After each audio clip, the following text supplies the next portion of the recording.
there's been a debates on many things. Can the Knicks, if they get in the playoffs, win a playoff series? I think they potentially could because I think that they surprised a lot of people and their defense is going to keep them in games. But I think that I'm with you. The role players have to step up for them to do that. Your thoughts on kind of where you see, number one, if the Knicks are going to still make the playoffs and going to be in that fifth to sixth range, and also, can they potentially win a playoff series? I don't see any reason why they don't end up somewhere in the 4 to 10 range, which is this year, including the play-in, is making the playoffs. Um, I don't see why they can't stay anywhere in that range and make the playoffs, but I think they have a good shot to compete for that kind of 4, 5, 6 area.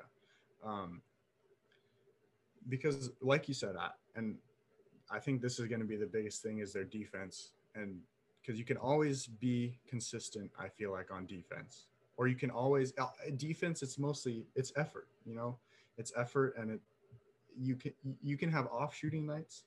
That happens. It happens to everybody, but you can make up for it by playing as good of defense as they've shown they can. Um, and I think that'll be big for winning a playoff series. And like I think I agree with you that I'd like to see them play the Celtics. Um, First of all, it'd be just a cool matchup. Um, but second, I like Julius Randle up against Daniel Tice or a guy like that more than I like Julius Randle matched up with Bam. That's a little bit scary. Um, but I think no matter what, even if they don't, even if they don't win a playoff series, they're not gonna go out easy. You know what I mean? It's gonna be a tough series for whoever they play. I could definitely see them making it past the first round, just with the way they're playing. Um, and anything, I think, any kind of playoff experience is going to be great for this team because I think they're the second or third by average age kind of youngest team in the league, and that's impressive as it is anything else. I, I think just any kind of experience and meaningful doesn't even have to be playoff experience, meaningful basketball, I guess, experience. Because even towards the end of the season, they're going to be fighting for. I mean, the fourth through the 10th seed right now is so close. They're all right around 500, and I think just being able to play meaningful basketball, which we haven't seen in so many years from any Knicks team, I think is good for any of the young players on the team, and even Julius Randle, who, as a leader, I think he's gonna grow a lot from that kind of experience. Agreed.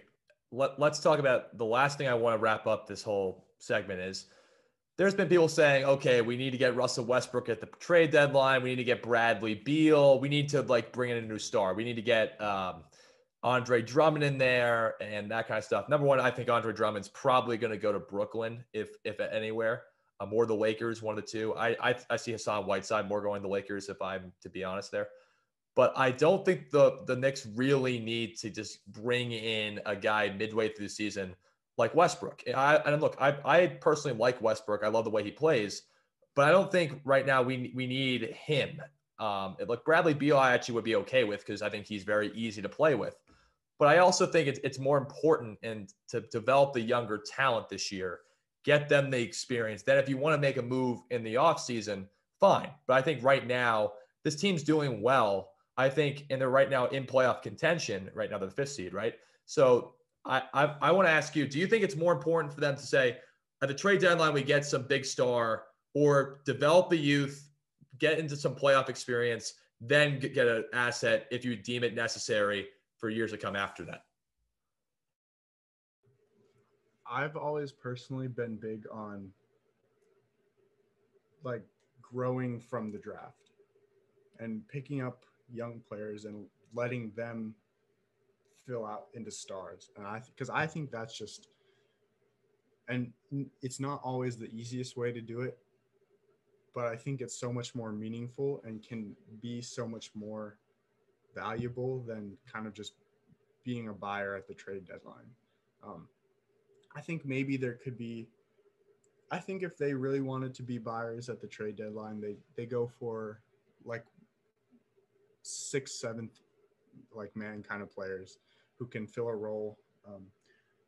But I really like kind of, I guess, just the chemistry that they've got going on right now, and being able to see that grow, I think would be a lot more valuable than kind of selling out a lot of the young players for a big name. I'm not really a fan of picking up Westbrook. He's a great player, obviously, no doubt about that, but I just don't like his fit with the team. Bradley Beal is the one that is intriguing to me, but I'm just worried what kind of trade package that they would have to give up to get him. He's obviously the biggest trade target, I would say, in the NBA right now. The Wizards are going to be big time askers for that. So I'm a little bit worried about that.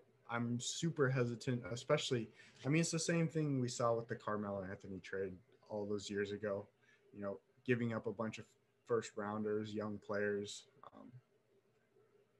I think his contract is up after next year. And it just seems, for a year and a half, maybe rental, no guaranteed to come back, to give up as many draft picks and young players. I don't know. It seems a little iffy to me. And I'm not super keen on it, I don't think. The one guy that I kind of like in the offseason could be Victor Oladipo, depending on how he finishes out the season. I believe he is a free agent this summer. Yes.